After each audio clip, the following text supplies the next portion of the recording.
തിരുവിഴ കവലയ്ക്ക് സമീപം ദൂരത്തും ചാരത്തുമായി ഈ ശബ്ദവലിക്കുള്ളിൽ ഞങ്ങളെ ശ്രമിച്ചുകൊണ്ടിരിക്കുന്ന എല്ലാ മാന്യ ശ്രോതാക്കൾക്കും കർത്താവായ യേശുക്രിസ്തുവിന്റെ നാമത്തിൽ ഞങ്ങൾ സ്നേഹവന്ദനം. പ്രിയപ്പെട്ടവരെ, ഇന്നീ വൈകിയ വേളയിൽ ഞങ്ങൾ ഈ സ്ഥലത്ത് വന്ന് ഈ ദേശത്തുള്ള എല്ലാ ദൈവവിശ്വാസികളും സത്യസുവിശേഷം അറിയിക്കുവാനാണ് ഞങ്ങൾ കടന്നു വന്നത്. എന്താണ് ഈ സുവിശേഷം? പ്രിയപ്പെട്ട സഹോദരന്മാരെ, 2000 വർഷങ്ങൾക്ക് മുമ്പ് കർത്താവായ യേശുവിനെ കാൽവരി ക്രൂശിൽ ശരീരം മുഴുവനും തല്ലി ചതച്ച് ക്രൂശിൽ തളച്ചു വന്നു. എന്നാൽ 3-ാം ദിവസം യേശു ഉയർത്തെഴുന്നേറ്റ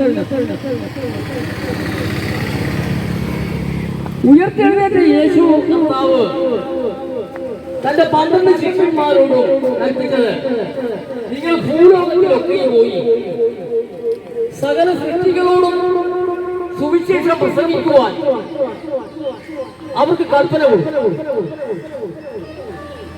അങ്ങനെ 2000 വർഷങ്ങളായിട്ടും ലോകമെങ്ങും സത്യസുവിശേഷം കേട്ടു വിശ്വസിച്ചുകൊണ്ടിരിക്കുകയാണ് ഇത് ചെയ്യുന്നത്. കാരണം ശരിയായ ഒരു മർമ്മം ദൈവജനത്തോട് പറഞ്ഞിട്ടുണ്ട്. കാലം തികഞ്ഞു, ദൈവരാജ്യം സമീപിച്ചിരിക്കുന്നു. മാനസാന്തരപ്പെട്ട് സുവിശേഷത്തിൽ വിശ്വസിക്കും. ഒരുപക്ഷെ എങ്കിൽ നമ്മൾ ജനിച്ച കാലം മുതൽ നമുക്കിപ്പോൾ 50 വയസ്സ് വരെയും ചിലപ്പോൾ നമ്മൾ നമ്മുടെ ഇഷ്ടത്തിനൊക്കെ ജീവിച്ചിരുന്നു. എന്നാൽ പ്രിയപ്പെട്ടവരെ, ഈ ഭൂമിയിൽ ജനിച്ചിട്ടുള്ള സകല മനുഷ്യരും ഒരു ദിവസം മരിക്കും. വിശുദ്ധ ബൈബിൾ പറയുന്നു, ഒരിക്കൽ മരിക്കുകയും പിന്നെ ന്യായവിധിയും സകല മനുഷ്യർക്കും നിയോഗിച്ചിരിക്കുന്നു ദൈവം തന്നെ. അതുകൊണ്ടാണ് യേശു കർത്താവ് പറഞ്ഞത്, കാലം തികഞ്ഞു, മാനസാന്തരപ്പെട്ട് ദൈവരാജ്യത്തിൽ സുവിശേഷം. ദൈവരാജ്യ സുവിശേഷമാണ് നമ്മുടെ കർത്താവായ യേശു ലോകത്തോട് പറഞ്ഞത്. മത്സ്യബന്ധനക്കാരായ പത്രോസിനെയും യോഹന്നാനെയും അന്ത്രയോസിനെയും ഫിലിപ്പോസിനെയും ഒക്കെ യേശു വിളിച്ച ഉടൻ തന്നെ അവരുടെ വള്ളവും വലയും എല്ലാം വിട്ടിട്ട് യേശുവിനെ അനുഗമിച്ചിരുന്നു. വിളിച്ച ഉടനെ അവർ എഴുന്നേറ്റ് പോയി. ആ ശിഷ്യന്മാർ യേശു പറഞ്ഞു കൊടുത്തതെല്ലാം അവർ വിശ്വസിച്ചു. അവരോട് പറഞ്ഞു, ഞാൻ പോകുന്നത് നിങ്ങൾക്ക് പ്രയോജനം, പോകാൻ ഞാൻ നിങ്ങൾക്ക് കഷ്ടം. അവർക്ക് അപ്പോൾ മനസ്സിലായില്ല, യേശു മരിച്ച് ഉയർത്ത് സ്വർഗത്തിലേക്ക് പോകുന്ന കാര്യത്തെ കുറിച്ചാണ് യേശു പറഞ്ഞത് ജീവിച്ചിരുന്നപ്പോൾ. പക്ഷെ അവർക്ക് അത് അപ്പോൾ മനസ്സിലായില്ല. ഞാൻ പോകാൻ ഞാൻ നിങ്ങൾക്ക് കഷ്ടം, ഞാൻ പോയാൽ ഞാൻ വേഗത്തിൽ വരും, ഞാൻ ഇരിക്കുന്നിടത്ത് നിങ്ങളെ വരുത്തുമെന്നാണ് യേശു പറഞ്ഞത്. അങ്ങനെ അവർ യേശു മരിച്ചു ഉയർന്നതിന് ശേഷമാണ് അവർ അത് വിശ്വസിക്കുന്നത്. അങ്ങനെ അവർ ആ യേശു പറഞ്ഞതുപോലെ എന്നോട് കേട്ട പിതാവിന്റെ വാക്കുകളായി പോയി കാത്തിരിക്കുവാൻ പറഞ്ഞു. അങ്ങനെ മർക്കോസിന്റെ മാളികമുറിയിൽ അവർ കാത്തിരിക്കുമ്പോൾ ഒരു ദിവസം പരിശുദ്ധാത്മാവ് കൊടിയ കാറ്റടിക്കുന്നത് പോലെ തീനാളങ്ങളായി ഇറങ്ങി വന്നു. അവിടെയാണ് 120ഓളം പേർ വരുന്നവർ ഒരു സംഘം ഉണ്ടായിരുന്നു. അവരെല്ലാവരും പരിശുദ്ധാത്മാവിന്റെ ശക്തി പ്രാപിച്ചു. അവരെല്ലാവരും അന്ന് ആത്മാവിൽ ആരാധിക്കുവാൻ തുടങ്ങി ദൈവത്തെ. അവർ അന്യഭാഷകൾ സംസാരിച്ചു, ദൈവത്തെ സ്തുതിച്ചും മഹത്വപ്പെടുത്തിയും കൊണ്ടിരുന്നു. അങ്ങനെ പത്രോസ് അപ്പോസ്തലൻ പ്രസംഗിച്ചുകൊണ്ടിരിക്കുമ്പോൾ അന്ന് 3000 പേർ അവരോട് ചേർന്നു, അപ്പോസ്തലന്മാരോട് ചേർന്നു. അവർ അപ്പോസ്തലന്മാരുടെ ഉപദേശം കേട്ടും കൂട്ടായ്മ ആചരിച്ചും അപ്പം നുറുക്കിയും പ്രാർത്ഥന കഴിച്ചും പോകുന്നു. പ്രിയപ്പെട്ടവരെ, അങ്ങനെ ഒരു ജനം ഈ കാലഘട്ടത്തിലുണ്ട്. യേശു കർത്താവിന്റെ ഉപദേശം അനുസരിച്ച് ജീവിക്കുന്ന ഒരു ചെറിയ കൂട്ടം ഈ ലോകത്തിന്റെ നാനാഭാഗങ്ങളിലുണ്ട്. അങ്ങനെ എല്ലാ സ്ഥലങ്ങളിലും ദൈവജനം ചിതറിക്കിടക്കുന്നുണ്ട്. ആ ദൈവജനത്തെ ഒരു ദിവസം യേശു കർത്താവ് വന്ന് കൂട്ടിക്കൊണ്ടു പോകുമെന്ന് പറഞ്ഞിരിക്കുന്നു. അതുകൊണ്ട് ആ യേശു കർത്താവിന്റെ വരവ് എത്രയും ആസന്നമായിരിക്കുന്നു. പ്രിയപ്പെട്ടവരെ, ഈ ലോകത്തിലുള്ള സകല മനുഷ്യർക്കും ഒറ്റ ഉപദേശം മാത്രമേ സ്വർഗത്തിലെ ദൈവം നൽകിയിട്ടുള്ളൂ. വിശുദ്ധ ബൈബിളിൽ എഴുതിയിരിക്കുന്നു, നിങ്ങൾ സുവിശേഷത്തിൽ വിശ്വസിക്കണം. നമ്മൾ ഈ കാലഘട്ടം വരെ നമ്മുടെ ഇഷ്ടത്തിലേക്ക് ജീവിച്ചിരുന്നു. ഇനി നമ്മൾക്ക് പിതാവിന്റെ ഭവനത്തിലേക്ക് നമ്മൾ കടന്നു പോകേണ്ടവരാണ്. നമുക്ക് വേണ്ടി അവിടെ സ്വർഗത്തിൽ പിതാവായ ദൈവം വലിയ ഒരു വീട് പണിതിരിക്കുന്നു. ആ വീട്ടിൽ വിശപ്പില്ല, ദാഹമില്ല, ചൂടില്ല, തണുപ്പില്ല. അവിടെ നിത്യ സന്തോഷമാണ് നമുക്ക് അവിടെ വെച്ചിരിക്കുന്നത്. ക്ഷയം പാട്ടം മാലിന്യമില്ലാത്ത നല്ലൊരു അവകാശം നമുക്ക് വേണ്ടി ഒരുക്കിയിരിക്കുന്നു. പിതാവിന് നമ്മളോട് ഒത്തൊരുമിച്ച് വസിക്കുവാൻ പിതാവ് ആഗ്രഹിക്കുന്നു. പിതാവിന്റെ ഇഷ്ടം ഈ ഭൂമിയിലുള്ള മനുഷ്യരോട് ഒന്നിച്ച് ഒരു കുടുംബമായിട്ട് വസിക്കുവാൻ പിതാവ് ആഗ്രഹിക്കുന്നു. അവിടെ നമ്മൾ ജീവിതത്തിൽ ചിന്തിക്കാത്ത രീതിയിലുള്ള ആഹാരം നമുക്ക് വേണ്ടി ദൈവം അവിടെ ഒരുക്കിയിരിക്കുന്നു. അവിടെ വിശുദ്ധ വേദപുസ്തകത്തിൽ, ബൈബിളിൽ വെളിപ്പാട് പുസ്തകത്തിൽ പറയുന്നിരിക്കുന്നത്, ഒരു മാസത്തിൽ 12 തരം ഫലം തരുന്ന വൃക്ഷങ്ങളുണ്ട്. നമ്മുടെ ഭൂമിയിൽ തന്നെ എന്തെല്ലാം ഫലങ്ങളാണ്, പഴവർഗ്ഗങ്ങളാണ് നമ്മൾ കാണുന്നത്. നമ്മൾ കാണാത്ത ഒരുപാട് ഒത്തിരി പഴവർഗ്ഗങ്ങൾ ഇപ്പോൾ നമ്മൾ കാണുന്നുണ്ട്. അതൊന്നും നമ്മൾ കഴിഞ്ഞ കാലങ്ങളിൽ നിന്ന് കാണാത്തതാണ്.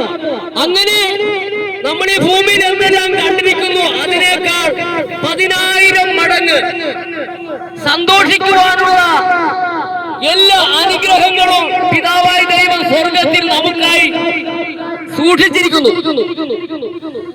അതുകൊണ്ട് പ്രിയപ്പെട്ട സഹോദരന്മാരെ, ഈ ഭൂമിയിൽ നമ്മൾ ആയിരിക്കുമ്പോൾ നമുക്ക് അനവധി പ്രശ്നങ്ങളുണ്ട്. കുടുംബമായി ജീവിക്കുന്നവർക്ക് അനവധി കാര്യങ്ങൾ ചെയ്തു തീർക്കുവാനുണ്ട്. വീട് വേണം, ആഹാരം വേണം, കല്യാണം കഴിപ്പിക്കണം, വിദ്യാഭ്യാസം ലഭിക്കണം.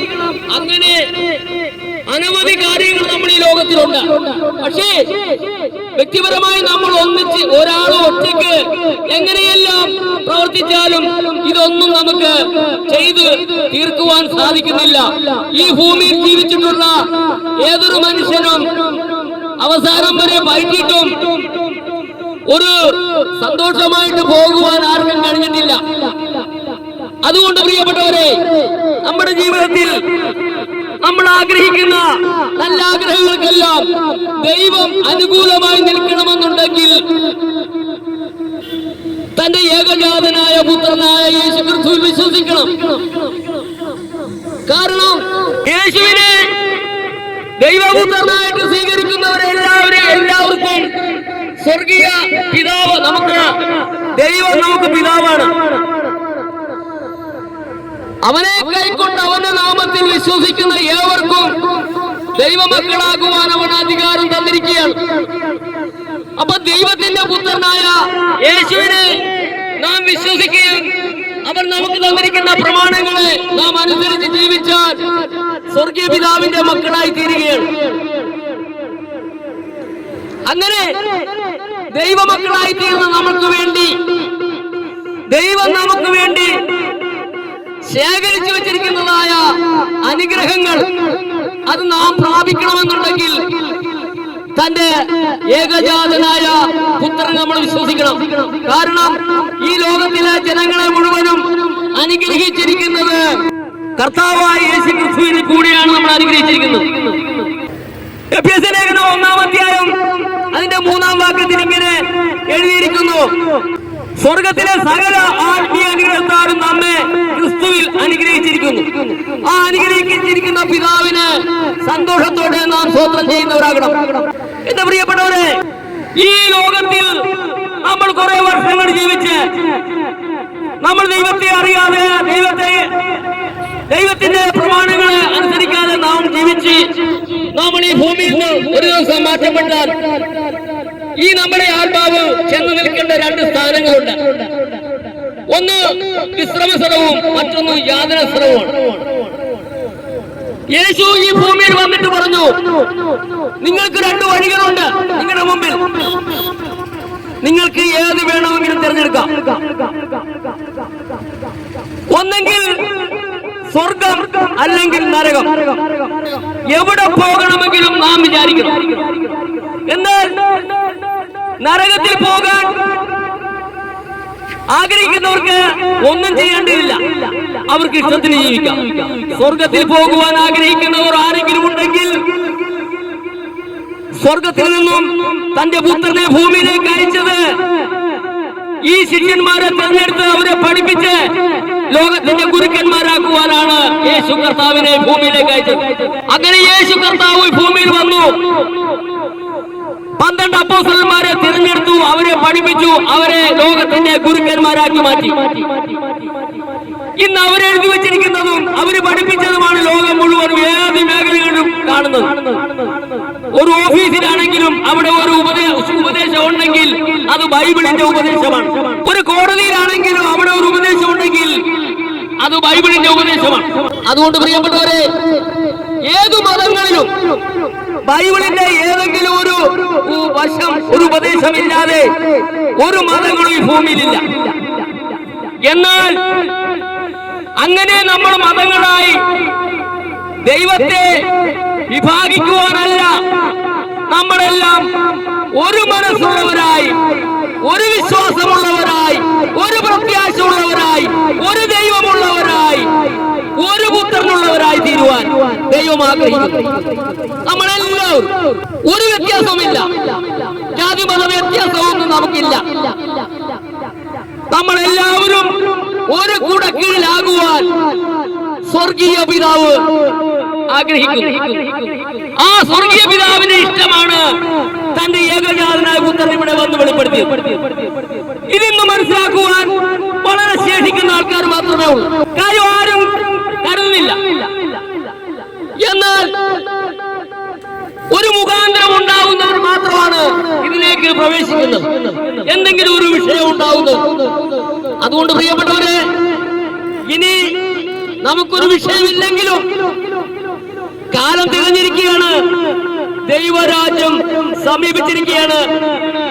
നമ്മുടെ കർത്താവായ യേശുക്രിസ്തുവിന്റെ പ്രാണപ്രിയനായ യേശു കർത്താവിന്റെ 2ാം വരവ് എത്രയും ആസന്നമായിരിക്കുന്നു. കാലം തികഞ്ഞു, ദൈവരാജ്യം സമീപിച്ചിരിക്കുന്നു. മാനസാന്തരപ്പെട്ട് സുവിശേഷത്തിൽ വിശ്വസിക്കണം. ആ സുവിശേഷം സ്വർഗത്തിന്റെ താക്കോലാണ്. സ്വർഗത്തിലേക്ക് പോകുവാനുള്ള ഒരു വഴിയാണ് സുവിശേഷം. സ്വർഗത്തിന്റെ വാതിൽ യേശുവാണ്. ഞാനാകുന്നു വാതിൽ. ഈ വാതിലിലൂടെ കടക്കാതെ വേറെ വഴിയായി കയറുന്നവൻ കള്ളനും കവർച്ചക്കാരനുമാണെന്നാണ് യേശു പറഞ്ഞത്.